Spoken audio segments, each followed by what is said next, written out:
પણ કોઈને એવું કોઈ દાડ થાય છે કે દુનિયાની મેલડી ગમે તેવી ખતરનાક હોય, પાવર વાળી હોય, પણ મારી ઘેર મારી માં બેઠી છે ને, માં બાઈક નવું લાવું તો પહેલી ચુંદડીમાં તારી બધું જગતની માતાની નહીં, ભલે મેલી આલી હોય તોય.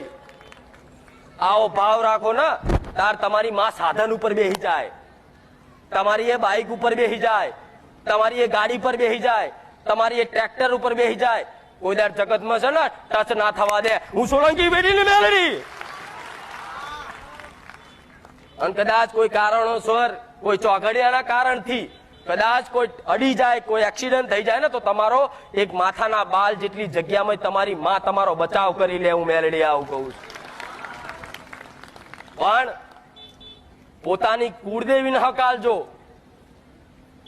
આ તો સાધન લાયા નહીં, અને જો પોતે જે બીજે માતાને માનતો હશે એ જઈને ચૂંદડીઓ બધી આવે, ચોલ્લા કોઈક ભુવાના હાથે કરાવડાવે. પણ હું એવું કહું છું, પહેલી ગાડી સાધન લાવો તો ઘેર લાવો, અને ઘેર પોતાની કુળદેવી નિવેદ આલો કે માં જગતના પેડા પછી ખવડાવીશ. લે મારી માં તું પેલા જમ, અને લે હું તને ચુંદડી ઓઢારું છું. અને એ ચુંદડી ઓઢારેલી કદાચ એ સાધન ઉપર બાઈક ઉપર બેહાડ દો ને, તો હું મેલડી એવું કહું છું, જગતમાં દુનિયામાં તમારો વાર વાંકો ના થાય.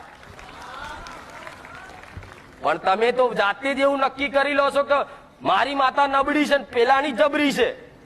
હું એવું કહું છું, એકલી જબરી નહીં, તમારા ઘેર બેઠેલી બધાની ખુખાર મેલડી છે, બધાની ઘેર બેઠેલી ખતરનાક છે. તમારા ઘેર બેઠેલી એક નોની અમથી માતા છે કે ગમે તેવી માતા તમારા માટે દરેકની ખતરનાક છે. અનુભવ તો કરો, વાલ તો કરો, પ્રેમ તો કરો, ખબર પડે કે જેવી વાઘ જેવી માતાઓ હોય, જેવી સિંહ જેવી હોય. ગોડા